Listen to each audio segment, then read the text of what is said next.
동구 교육전도사로 사역을 할 때였습니다. 그때 우리 함께 섬겼던 선생님 한 분이 저에게 이런 질문을 좀 하셨어요. 목사님, 하나님은 참 불공평하신 것 같아요. 제가 이렇게 기도를 하는데 다른 사람들 기도는 다 들어주시는 것 같은데 하나님이 제 기도는 안 들어주시는 것 같아요. 하나님 참 불공평해요. 이런 이야기를 했습니다. 왜 그런 말씀을 하실까 공부해서 이렇게 여쭤보니까 이 선생님 삶에 직장도 잃고 이렇게 어려울 때 뭔가 삶의 전환점이 필요한데 하나님, 제가 이렇게 어려울 때 하나님 저를 한번 만나주시면 제가 삶이 새로워지지 않겠습니까? 그러면서 자꾸 하나님 한번 만나달라고 이렇게 계속 기도하는데 하나님이 안 만나주시는 거예요. 다른 사람들은 하나님 만나야 된다, 만났다, 이런 경험들을 쭉 이야기하는데 왜 하나님 나는 안 만나주실까? 왜 나에게는 이런 일들이 일어나지 않을까? 왜 내 기도는 하나님 응답해 주지 않을까? 그런 이야기를 이렇게 했습니다. 그런데 가만히 생각해보면 저도 그랬거든요. 그런데 저만 그렇습니까? 여러분들은 그렇지 않던가요? 하나님 왜 내 기도는 안 들어주실까? 그랬던 적이 있지 않습니까? 오늘 본문을 읽어보면 예수님께서 공생의 사역을 하던 당시에도 우리가 성경을 이렇게 쭉 읽어보면 하나님을 만났다라고 이야기하는 사람보다 그렇지 않은 사람들이 훨씬 더 많다는 것을 알게 돼요. 하나님 만난 사람들에 대한 이야기만 너무 이렇게 많이 듣다 보니까 그 여백에 감춰진 사람들 이야기를 잘 듣지 못합니다. 근데 오늘 본문 안에 보면 그 이야기가 나와요. 수많은 사람들이 예수님을 에워쌌는데 그날 예수님을 만나고 인생 가운데 하나님 주신 그 참 놀라운 기적적인 그런 은혜를 경험했던 사람은 단 한 사람밖에 없었습니다. 자, 그 여인은 12회 동안 혈루증을 앓았던 여인입니다. 자, 이 혈루증이라는 이 병은 한번 피가 나기 시작하면 멈추지 않는 그런 병이죠. 제가 아는 목사님 중에도 유전적으로 이 병을 앓는 분이 있습니다. 요즘도 유전적으로 이 병을 앓는 분들이 있습니다. 그런데 최근에는 현대의학 기술이 이렇게 발달을 해서 간단한 약물 치료를 가지고 피를 멈추게 할 수 있죠. 그렇지만 2000년 전에 이 유출병을 앓았던 그 여인은 이 병을 고칠 수 없었습니다. 그래서 어떤 그런 성경을 이렇게 쭉 읽어가다 보면 괄호 열어서 그 상황을 설명하는데 그가 가진 재산을 모두 허비하였더라. 그러니까 12년 동안 이 병을 고칠 수 없었고 가진 재산도 다 사라졌고 이제 그런 희망도 없고 오직 절망만이 남아 있었죠. 자, 그런데 이 여인에게 한 소식이 들려왔어요. 예수님에 대한 그런 소식이었습니다. 누군가가 그분에 대해서 이야기를 해주었는데 그분에게는 못 고칠 질병이 없습니다 라는 소식이었어요. 그리고 어느 날 그분이 우리 동네에 오셨다는 소식이 전해졌습니다. 자, 여인에게 희망이 생겼죠.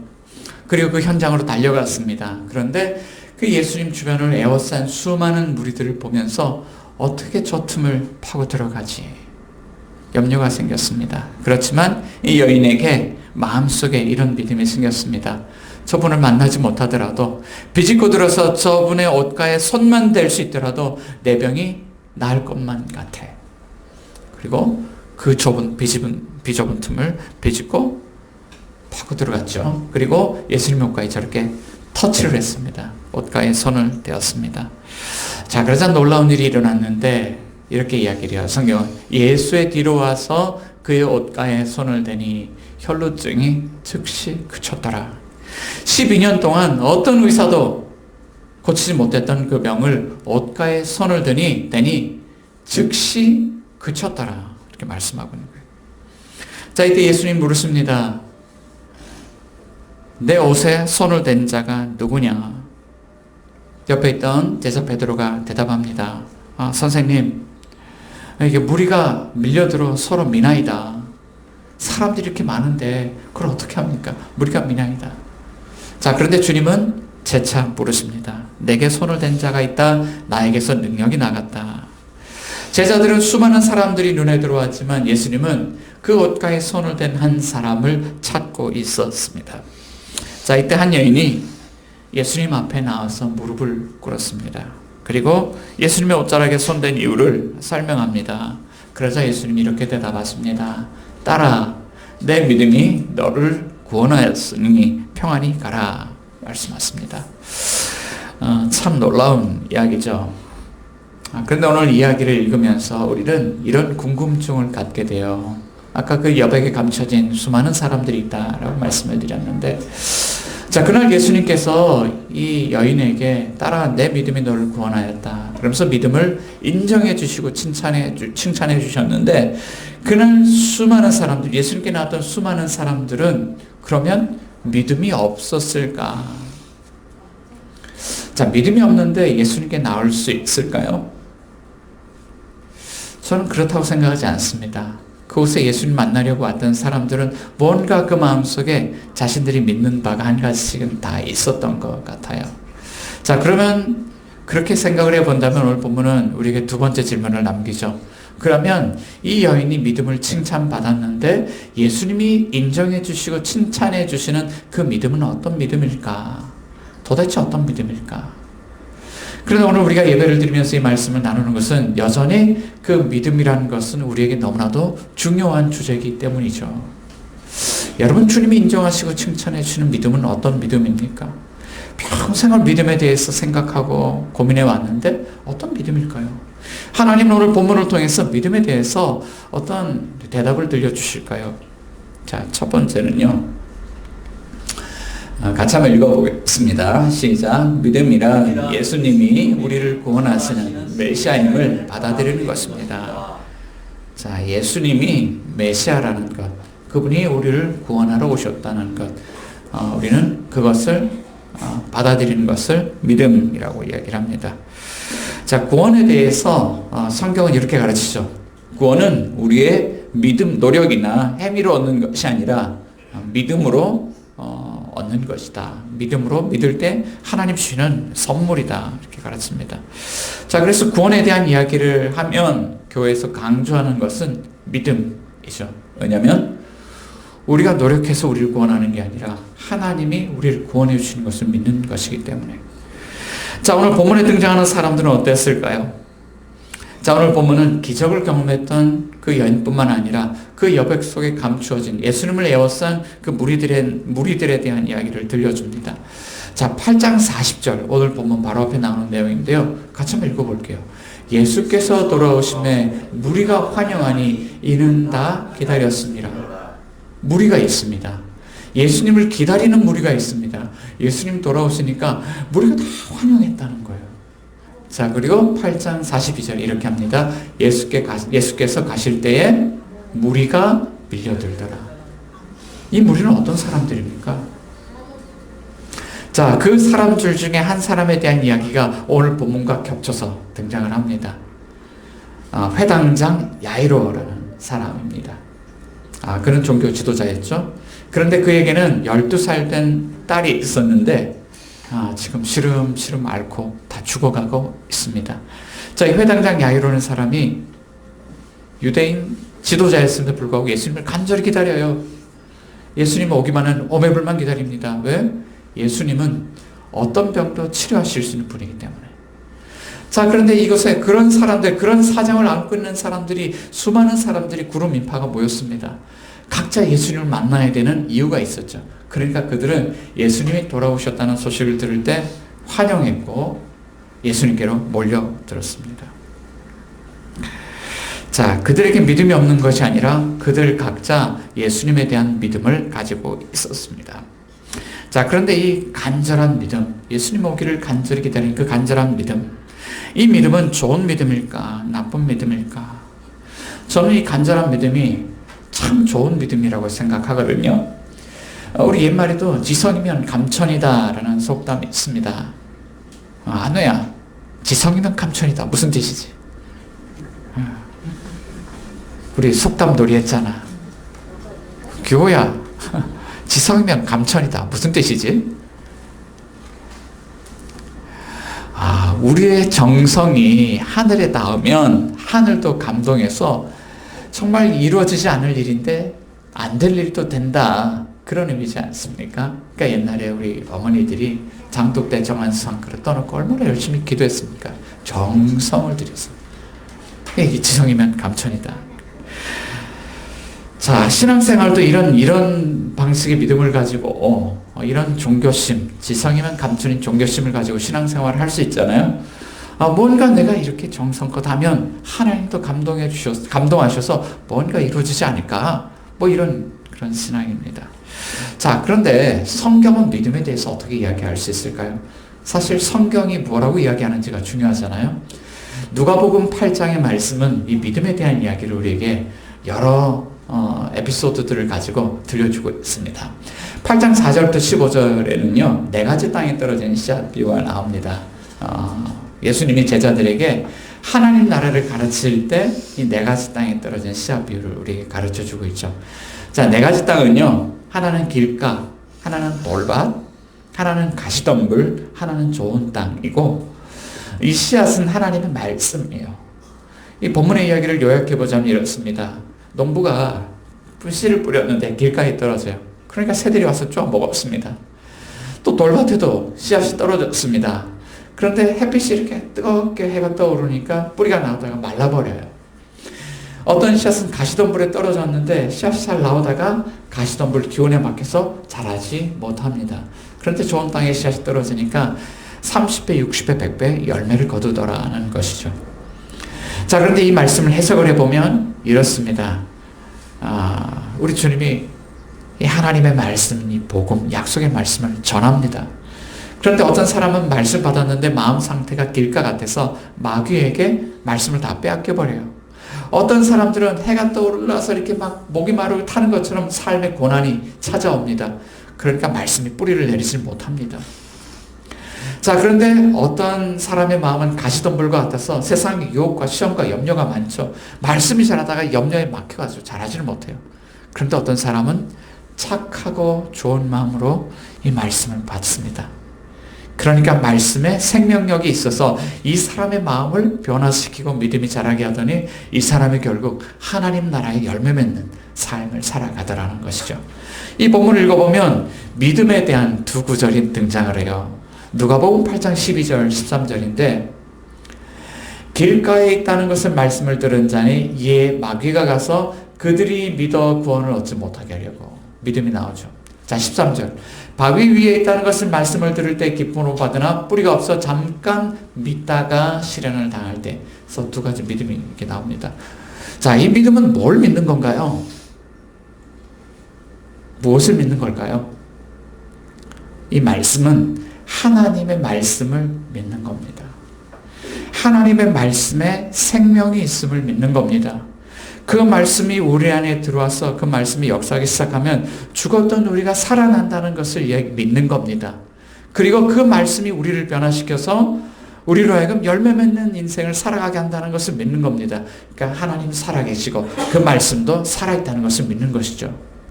자, 그런데 한 걸음 더 나아갑니다. 두 번째 믿음에 대한 이야기가 나오죠.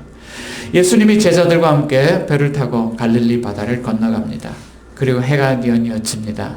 그러자 밤이 되더니 갑자기 파도가 치기 시작하고 큰 풍랑이 일어나기 시작합니다.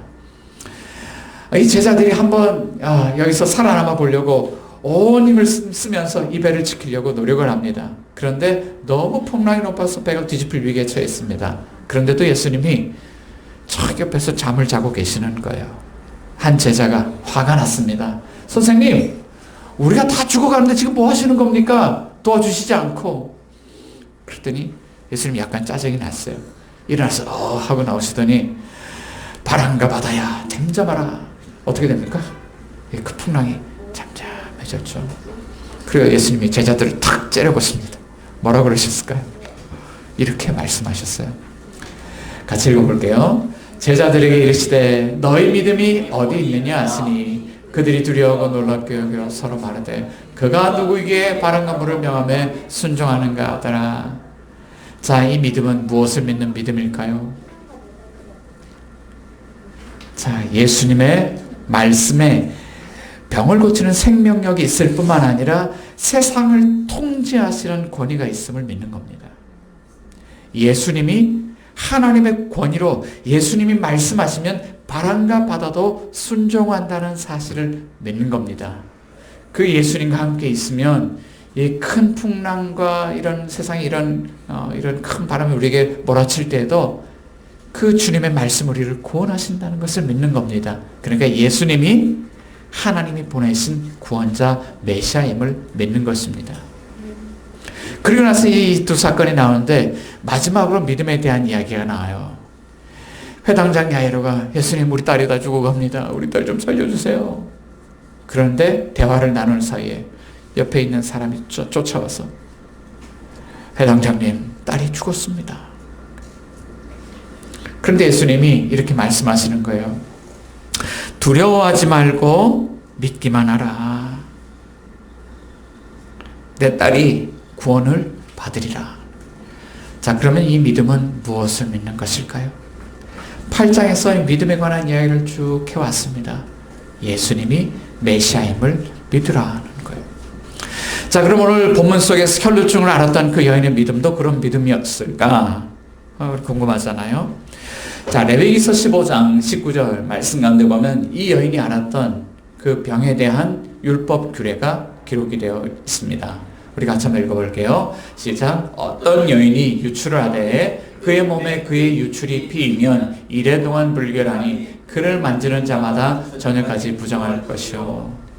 자, 유출을 하는 동안에 불결하다, 부정하다 말씀합니다. 자, 그러니까 이렇게 유출이 있는 동안에 사실은 좀 삶을 사람들과 분리해서 이렇게 지내야 되는 것이죠. 그 굉장히 불편해요.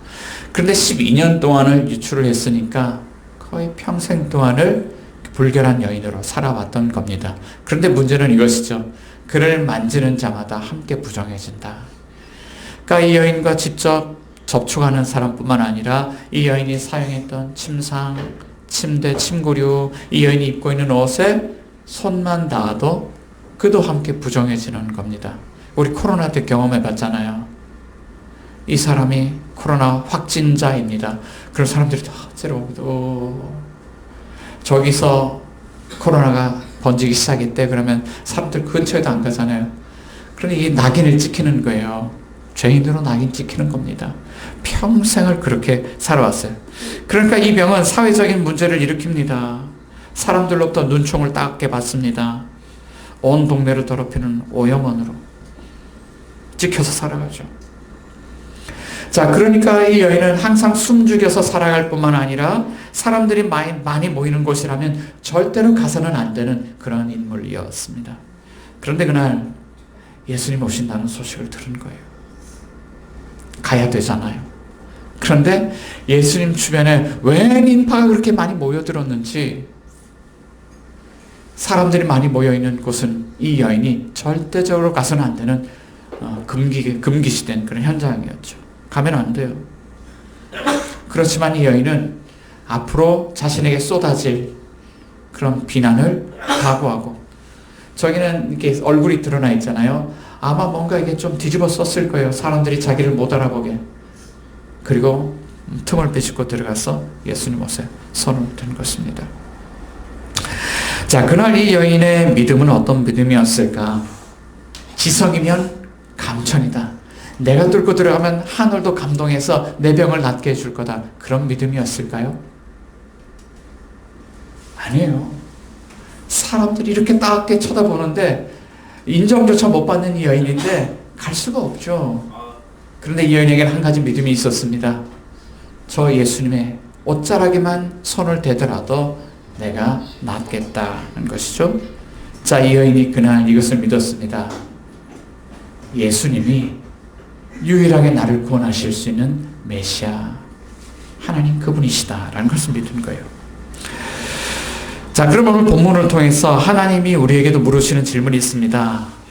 여러분들은 신앙생활을 하면서 무엇을 믿습니까? 여러분의 믿음은 어떤 믿음입니까? 그런데 무엇을 믿으세요? 믿음이 무엇입니까? 사람들에게 여쭤보면 다들 절레절레해요. 목사님, 저는 믿음이 없어요. 신앙생활 그렇게 오래 해도 이렇게 대답합니다. 목사님, 저는 믿음이 부족해요. 왜 이렇게 믿음들을 어려워하는 걸까요?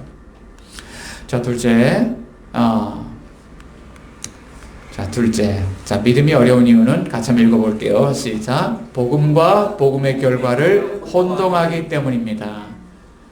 내가 뭘 믿는지 굉장히 혼동스러워합니다. 센터 처치라는 책을 쓴 팀 켈러 목사님이 이 책에서 복음과 복음의 결과를 혼동하지 말라. 이게 한 챕터의 제목입니다. 복음과 복음의 결과를 혼동하지 말라는 이야기를 해요. 제가 질문을 하나 드려볼 텐데, 언젠가 어떤 한 형제님이 저에게 이런 이야기를 합니다. 목사님, 교회가 이웃을 사랑하는 것이 복음이잖아요. 그래요. 교회 안에 이런 갈등의 문제들이 있는데 상처를 많이 받았던 것 같아요. 교회가 이웃을 사랑해야죠. 이웃을 사랑하는 게 복음이잖아요. 라고 이야기합니다. 여러분 어떻게 생각하십니까? 이 말이 맞습니까? 틀립니까? 맞는 것 같기도 하고 틀린 것 같기도 하고. 자, 그런데 질문을 조금 바꿔볼게요. 그러면 교회가 이웃을 사랑하면 구원을 받습니까? 좀 더 적용을 확대해 볼게요. 교회가 병든 자를 고쳐주면 구원을 받습니까? 교회가 가난하고 배고픈 사람을 구제하면 구원을 받습니까? 성경은 무엇이라고 가르칩니까? 성경은요, 회개하고 복음 믿으라고 가르치죠. 복음을 믿음으로 구원을 받는다고 가르쳐줍니다. 그러면 이건 뭘까요? 이거는요, 복음이 아니라 복음의 결과입니다. 우리가 예수를 믿어 구원을 받아서 하나님의 백성으로 이렇게 살아가게 되면 그때 비로소 뭘 할 수 있냐면 용서하고 사랑할 수 있게 돼요. 병든 자를 고쳐주고 섬겨주게 돼요. 가난한 자를 배부르게 먹이고 입히는 사역을 할 수 있게 돼요.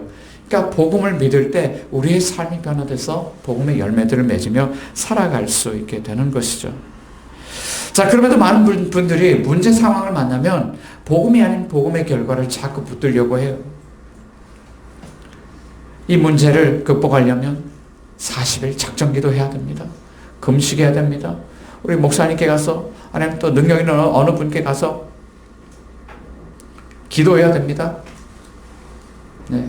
준혜야, 누르면 안 돼. 뭘 해야 됩니다. 자, 그렇게 이야기를 하죠. 감사한 거는,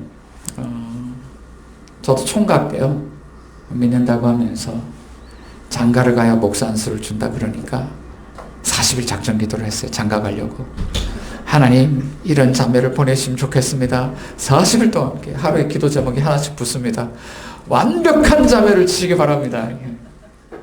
참 하나님 저를 얼마나 불쌍히 여기셨던지. 그날 이렇게 훌륭한 자매를 보내주셔서 아들을 내신을 하고 이렇게 잘 살아갈 수 있게 됐습니다. 자, 그런데 문제 상황이 있어요. 기도했는데 기도 응답이 없잖아요. 어느 날 암이란 녀석이 찾아왔는데 암이 낫질 않아요. 어느 날 남편 일터에 부도가 생겼는데 이렇게 이런 위기를 극복할 수 있는 희망이 보이질 않아요.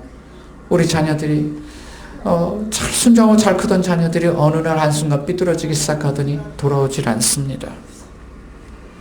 그럴 때 우리는 큰 풍랑을 만났던 제자들처럼, 주여, 우리가 지금 다 이렇게 죽어가는데 우리를 돌아보지 아니하시나이까 원망하고 불평을 쏟아내요. 그때 주님이 뭐라고 말씀하실까요? 너희 믿음이 어디 있느냐? 그러니까 이게 제자들 이야기가 아니라 오늘 우리 이야기죠. 자, 오늘 우리에게는요, 큰 믿음이 필요한 게 아니에요. 작더라도 제대로 된 믿음이 필요합니다.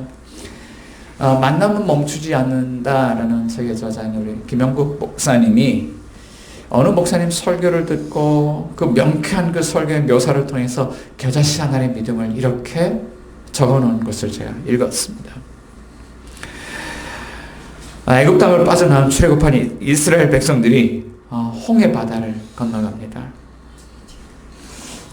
동풍이 불고 이 깊고 시커먼 바다가 쫙 갈라집니다. 그리고 그 사이로 백성들이 지나갑니다. 자, 그런데 그 바다의 모습을 한번 상상해 보는 겁니다. 오른쪽 밑에는 해일이 덮쳐오는 모습인데요. 이 큰 파도가 해변을 덮칩니다. 물이 쫙 빠져나왔다. 얼마나 높은지 파도가 그 위도 보이지 않는 그런 파도가 육지를 집어삼키죠. 아마 그날 그런 파도가 양옆으로 펼쳐져서 큰 장벽이, 시커먼 바닷물 장벽이 생기지 않았을까요? 너무너무 두려워 보이는 현장입니다. 그때 이스라엘 백성들이 지나갑니다. 어떻게 지나갔을까요? 모세가 지나가라 그러는데요. 금방 쏟아질 것 같아요. 그런데 걱정하지 마라. 너희는 가만히 있어. 하나님 대로 보라. 건너가라. 그러니까 하면서 건너가는 거예요. 옆으로 펼쳐진 이 바닷물 장벽보다 시커먼 물보다 하나님을 신뢰하는데 겨자씨지 않을 만큼 더 신뢰하는 겁니다. 하고 지나가는 것. 그게 이제 믿음인 거죠. 오늘 우리가 살아가는 세상이 그렇지 않습니까? 예수 믿고 하나님 나라가 시작됐어요. 그렇지만 하나님 나라가 완성되지 않았습니다. 여전히 깨어진 세상. 감당할 수 없는 질병이 찾아와요. 경제적 위기가 찾아옵니다. 관계들이 다 깨어집니다. 그런데 그런 위기 속에서도 우리가 뭘 하는 거냐면 겨자씨 하나를 믿는 거죠. 하나님이 우리를 구원하셨어. 이 문제가 우리를 어떻게 하지 못할 거야? 그러면서 그 하나님의 구원을 믿고 겨자씨 하나 같은 믿음 가지고 하면서 삶의 순간들을 통과하는 것 아니겠습니까? 문제는 두려움이에요. 하나님보다 내 현실이 안전할 것을 더 사랑하면 그 두려움을 극복할 수 없을 것 같으면 그때 이렇게 한다는 거예요. 하나님을 믿지만 뭔가 안전장치들이 더 필요한 것 같아요. 구명조끼 입어야 될 것 같아요. 혹시 내가 죽으면 어떻게 될지 모르니까 우리 식구들에게 나눠줄 보험이 하나 더 필요한 것 같아요. 복음으로는 부족하니까 복음의 결과들을 하나둘 붙잡기 시작하는 거예요. 갈라디아라는 교회가 있는데요. 그 교회에 이단들이 들어서 뭘 가르쳤냐면 복음만 가지고는 안 돼요. 여러분 할례도 받아야 되고요. 안식일도 지켜야 되고 율법도 지켜야 돼요. 그래 여러분 구원받습니다. 그러니까 바울이 이 교회 소식을 듣고 나서 아주 호되게 호통을 치면서 하는 이야기가 다른 복음은 없습니다. 다른 복음을 전하면 저주를 받을지어다. 그러니까 호통을 치잖아요. 그날 예수님을 사람들이 에워쌌을 때 어떤 사람은 예수님을 믿고 나아가 그 옷자락에 손을 대었지만 어떤 사람은 예수님만으로는 부족해요. 어쩌면 그 예수님의 옷자락이 하나 더 붙잡아야 될 그런 복음의 결과였을지도 모르죠. 간절한 믿음은 좋은 것이지만 맹목적으로 간절한 믿음은 믿음이 아니에요. 간절한 믿음이 정말 좋은 믿음이 되려면 그 중심에 예수님을 향한 온전한 신뢰가 있어야 되는 것이죠. 그럼 우리는 어떻게 그 믿음을 가질 수 있을까? 같이 한번 읽어볼게요. 시작. 죽은 것을 살리시는 생명의 손길이 먼저 우리에게 와 닿을 때 우리는 믿음의 길을 걸어갈 수 있습니다. 믿으십니까? 오늘 본문에서 강조하는 표현이 있는데요. 손을 대니라는 표현입니다. 이 손을 댔다는 것은 이 혈루증을 앓던 여인이 예수님의 뒤로 다가가서 옷자락에 손을 대니 할 때 표현하는 그 동작이죠. 손을 대니. 이 손을 댄다라는 것은 그 여인의 믿음을 보여주는 그런 동작입니다. 그런데 굉장히 은밀하게 손을 댑니다. 왜냐하면 내가 유출병 환자라는 것이 사람들에게 들통나면 안 되기 때문에 은밀하게 손을 댑니다. 자, 그런데 예수님이 물으십니다. 내게 손을 댄 자가 누구냐? 이 여인은 은밀하게 예수님께 나아갔지만 예수님은 이 여인의 믿음을 공개적으로 드러나길 원하셨죠. 내게 손을 댄 자가 누구냐? 자, 이 질문을 통해서 우리는 예수님이 내 옷에서 능력이 나왔다는 것을 아셨잖아요. 그러니까 예수님이 예수님이 굉장히 비범하신 거예요. 아십니다. 우리의 믿음을 아시고 우리가 손을 대는 것을 주님이 아십니다. 그런데 또 한 가지가 있습니다. 이 예수님의 질문은 대가를 요구합니다. 이 부정한 여인, 불결한 여인이 예수님의 옷을 만졌을 때 예수님도 어떻게 됩니까? 예수님도 부정해지시는 거예요. 예수님도 격리가 되어야 되는 거예요. 예수님도 옷을 빨고 정결이식을 해야 되는 거예요. 그러니까 예수님이 손해를 감수하고 물어보시는 거예요. 내게 손을 댄 자가 누구냐? 자, 그런데 놀랍게도 그날의 사건은 거꾸로 진행이 되었죠. 이 여인 때문에 예수님이 부정해진 것이 아니라 오히려 이 여인의 질병이 깨끗이 나았습니다. 여인의 부정함이 예수님께로 옮겨가는 것이 아니라 예수님의 정결함이 이 여인에게로 옮겨와서 예수님의 정결함이 이 여인을 덮어버렸습니다. 어떻게 이런 일이 일어날 수 있습니까? 여기에 바로 십자가의 의미가 있죠. 자, 이 여인은 예수님을 은밀하게 다가가서 은밀하게 옷에 손을 대었습니다. 그렇지만 예수님의 손은 어떻게 되었을까요? 이 여인이 만짐으로 인하여 예수님의 두 손은 공개적으로 십자가에 못 박혔습니다. 자, 이 여인은 예수님을 만짐으로 격리되었다가 이제는 예수님 때문에 공동체 안으로 들어올 수 있게 되었습니다. 그렇지만 이 여인이 예수님 만진 것 때문에 예수님은 사람들에게 버림당하고 영문 밖으로 성문 밖 골고다 언덕으로 쫓겨나서 십자가에 버림을 당해야만 했습니다. 자, 이 여인은 12년 동안 유출병을 앓아왔습니다. 인생이 참 저주였습니다. 그렇지만 예수님을 만짐으로 이 유출병이 나았어요. 그러나 이 여인이 예수님 만진 것 때문에 예수님은 십자가에 달리셔서 물과 피를 다 쏟기까지 자신의 생명을 내려놓아야 했습니다. 자, 이 여인은 인생의 저주를 받아서 저주받은 삶을 살다가 예수님을 만짐으로 자유로운 새 삶을 얻었습니다. 그러나 이 여인이 예수님 만진 것 때문에 예수님은 온 인류의 저주를 지고 십자가에서 달려 죽으셔야만 했습니다. 어떻게 이 여인의 삶이 회복될 수 있었을까요? 이 여인이 주님의 옷자락에 손을 댄 것 때문에 이 여인이 회복된 것이 아니라 사실은 주님이 이 세상이 조성되기 이전부터 이 여인을 구원하시려고 정하신 그 일 때문이죠. 이미 그 십자가에 그 두 손과 두 발을 내어주시기로 결정한 그때로부터 이 여인이 낫기 시작한 것입니다. 그러니까 이 여인이 손을 댄 것이 아니라 주님이 그 두 손을 우리에게 먼저 내밀어 주셨기 때문에 이 여인이 낫게 된 것이죠. 죽어가는 우리에게 주님의 터치가 있을 때 그 여인이 낫기 시작하는 거예요. 근데 성경은 이걸 어떻게 이야기합니까? 바울이 갈라디아 교회를 향하여서 편지를 쓰면서 이렇게 이야기를 해요. 같이 한번 읽어봅니다. 시작. 그리스도께서 우리를 위하여 저주를 받은 바 되어서 율법의 저주에서 우리를 속량하셨으니 기록된 바 나무에 달린 자마다 저주 아래 있는 자라 하였습니다. 예수님의 십자가를 뭐라고 이야기합니까? 우리가 율법의 저주를 받아서 하나님의 심판을 받아서 우리가 망했어야 되는데 죽을 수밖에 없던 우리가 예수를 믿은 것밖에 없는데 예수님이 그 율법의 저주를 대신 짊어지셨다.